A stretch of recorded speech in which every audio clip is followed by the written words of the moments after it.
Morning, my dear students. So, today we are going to start with the second part of the chapter 15th, The Crown of Diamonds, written by Sir Arthur Conan Doyle. So, let's start.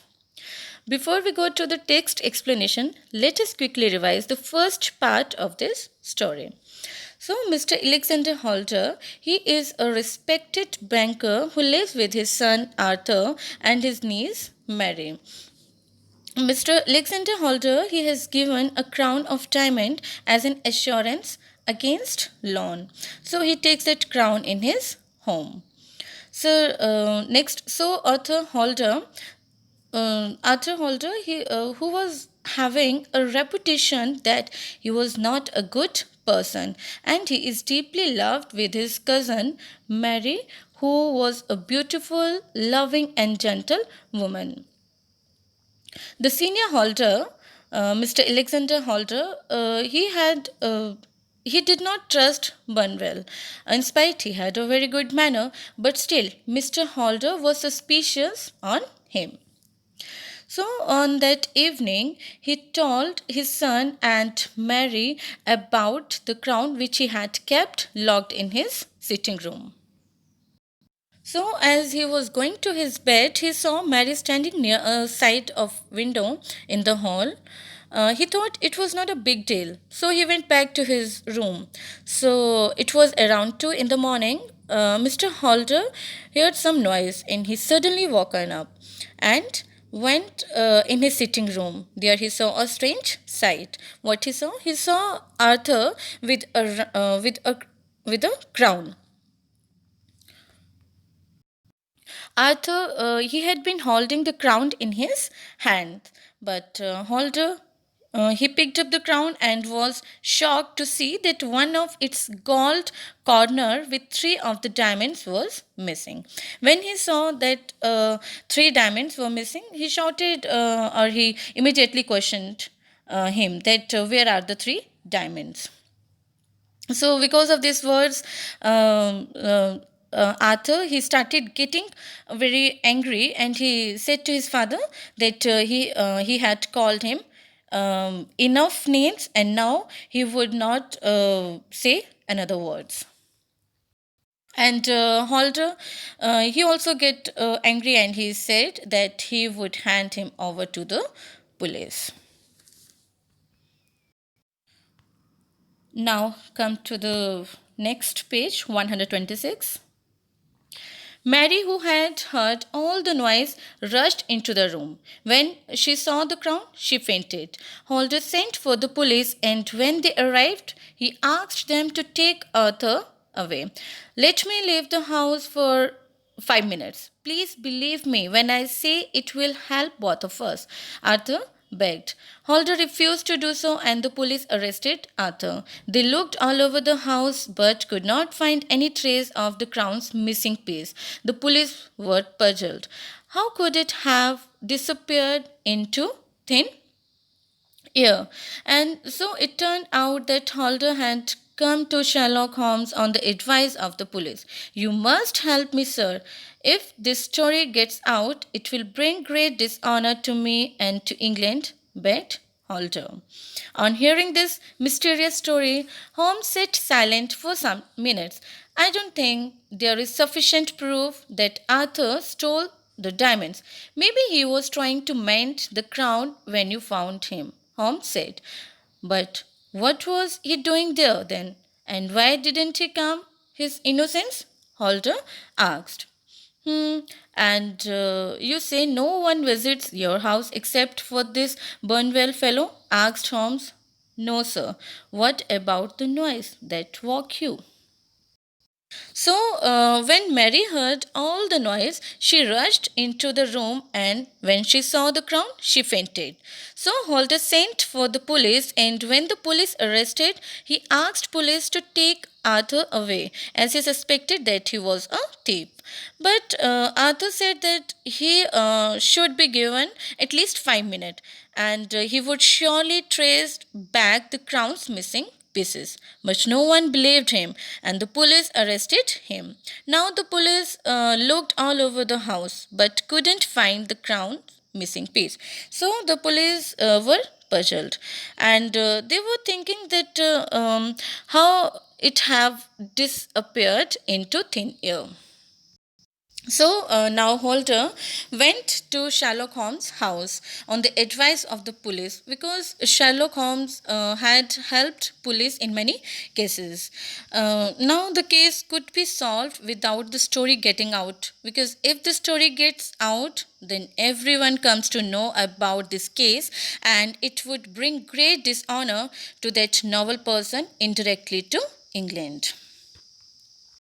So, after hearing the story or the information, Sherlock Holmes he sat for some minutes and he started thinking, and then he came to the conclusion that there is no sufficient proof that Arthur had stolen the diamond. Maybe he was trying to mend the crown when Mr. Holder found it. But Mr. Holder, he asked, what was he doing there then? And why didn't he calm his innocence? On this, Holmes asked him that there was no one else except Vanwell's fellow. So he said, no, sir. Then Holmes he asked Holder about the noise that woke him. The police think that it may have been Arthur closing his bedroom door. It is unlikely that he would have made any sound if he had intended to steal the crown. Holmes said, well, let us go to your house, Mr. Holder. I should like to see things for myself. Watson, sir, you may come with us. When they reached Fairbank, Holmes walked all around the house, through the gardens and the lane and the back. As he walked into the house, he looked at all the windows and particularly the big hall window that overlooked the stable lane. Holder took them upstairs and Holmes examined the crown. It was obvious that breaking one of its corner would have caused a loud noise. So the police they were suspected that it may be Arthur who was closing his bedroom door. So on this home he said that if he's intended to steal the crown, then he would not make any sound or noise. So now Holmes he wanted to visit Holder's house, so he asked his assistant Dr. Watson to accompany them. So they reached their Fairbank. Holmes he walked all round the house looking for clue, and he stood near that window where Mr. Holder had found Mary standing that night and overlooked this stable lane. Then Mr. Holder he took them upstairs, and Mr. Holmes he examined the crown. He found that if someone breaking its corners, then it would cause a loud noise. Then Arthur had no shoes on when you found him, he asked Holder, who replied in the negative. What do you think happened? Asked Watson. I think I have solved the case, but I need to investigate further, said Holmes. After examining the area around the house again, after examining the area around the house again, Holmes and Watson went back home. Before leaving, Holmes asked Holder to come to Baker Street the next day. After they reached home, Watson was surprised to see Holmes heading out dressed as a beggar. He returned in a few hours but changed into his own clothes and rushed out again. The next day, Holder visited them again. He seemed to be in a worse state. Mary has run away. She left a note on her bed this morning, he told them. It is a good thing she has gone away. I think your troubles might be at an end, sir, said Holmes. Would you be willing to pay 3,000 pounds for the diamonds? So, Mr. Holmes asked Holder that was Arthur wearing shoes when he found him? So Holder he replied no. So Dr. Watson he was very much curious to know that what would had happened. Then Holmes he thinks that he has solved the case. And then, after examining the area around the house carefully, he went back home and told Mr. Holder to come to his house to Baker Street the next day. So when they reached home, Watson, he was surprised to see that Holmes was heading out and dressed as a beggar. After that, he returned in a few hours, but again changed into his own clothes and rushed out again. So this happened with Sherlock Holmes. That whenever something was goes on his mind, he always kept it into his mind, and Watson, he was always kept guessing what would happen. So this happened at this time also. He came inside, changed beggar dress, then came in his own clothes. So the next day, Holter again visited the Baker Street. And he seemed to be in a worse state, like in a bad condition.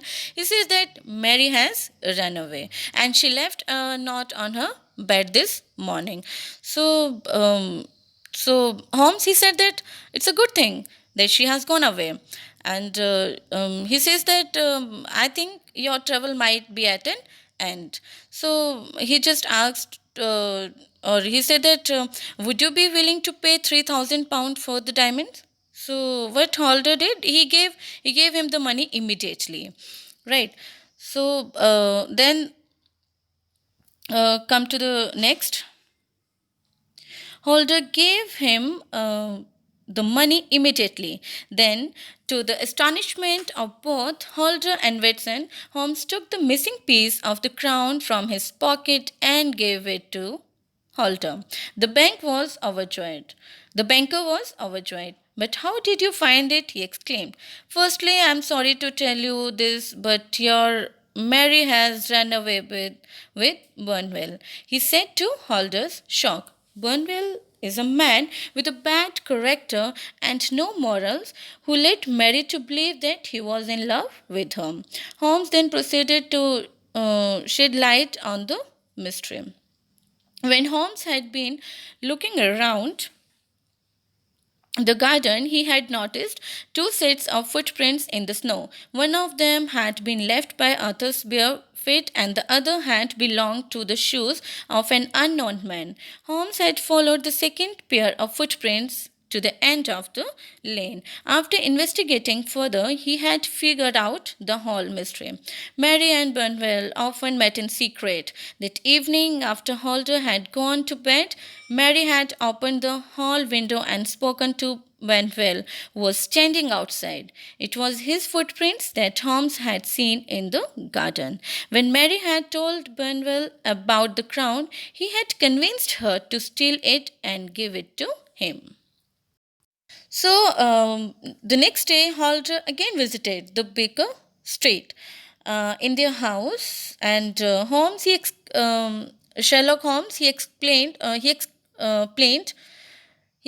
all the case to him. He told first of all that Mary, she had run away with Burnwell, and Mr. Holder, he was totally shocked because he was not aware. He was busy with this case. So, Sherlock Holmes, he told Holder that Mary, she has run away with Burnwell because Mary, she's a simple, innocent woman, and she was easily tricked by Burnwell that he was in love with her. So, Holmes then proceeded to shed light on the mystery. So, when Holmes he was looking around the garden, he noticed that there were two sets of footprints in the snow. So, one of them belonged to Arthur's back feet, and the other had belonged to the shoes of an unknown man. So Holmes, he followed the second pair of footprints to the end of the lane because the author, he was not the thief, so he followed the second pair of footprint. So after investigation, he had figured out the whole mystery. So Mary and Burnwell, they had been meeting secretly and they had secret affair. And that evening, when Mr. Holder had gone to his bedroom, then Mary, she told Burnwell about the crown. So Burnwell, he convinced her to steal it and give it to him.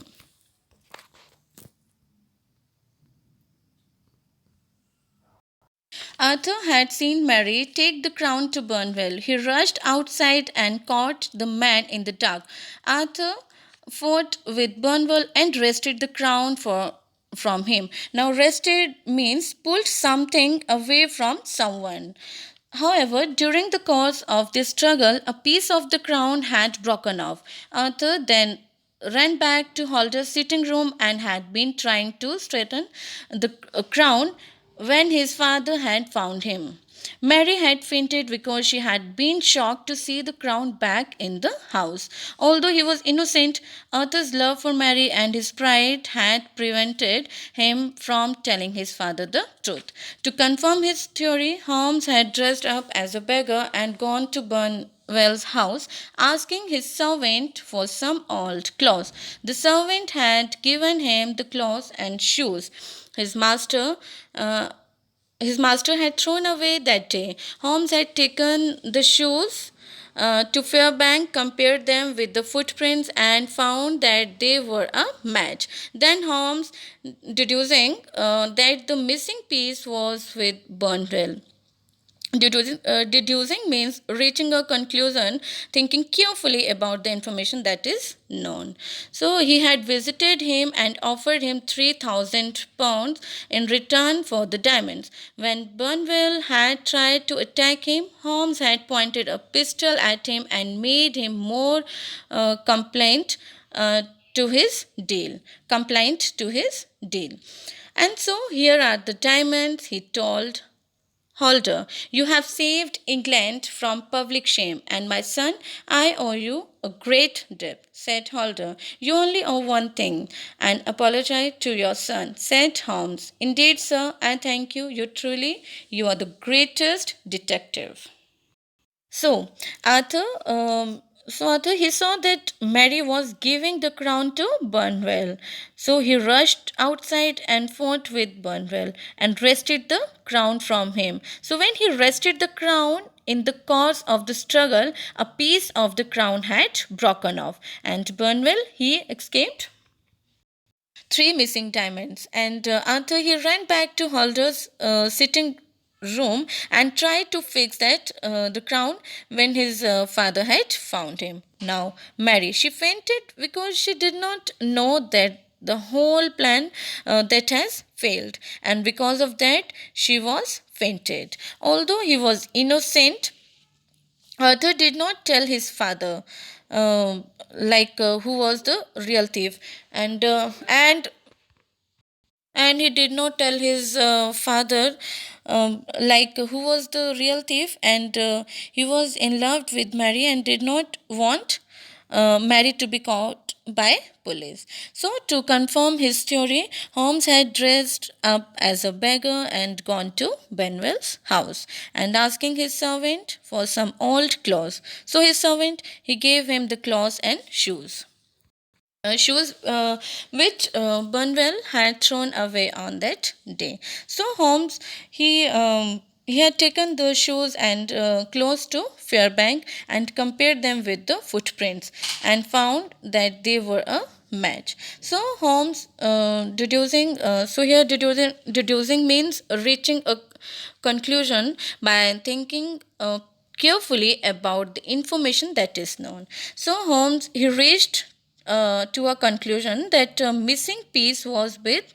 Van Bell. So he visited him and offered him £3,000 in return for the diamonds. But Bunwell, he tried to attack him, but Holmes, he had pointed a pistol at him and made him uh, more compliant. Complaint means willing to do what other people want you to do. So he made him more compliant. So he was ready to give back three missing species. So Holder, he was given the diamond, and he was very much thankful. After that, he was also repented for accusing his son But then he also thought that all the debt which are on his own son because of him. But then Holmes told him that he only owe one thing, and apologize and nothing else. So Sherlock Holmes, he solved the case very easily. So he is the greatest detective. Thank you so much, children.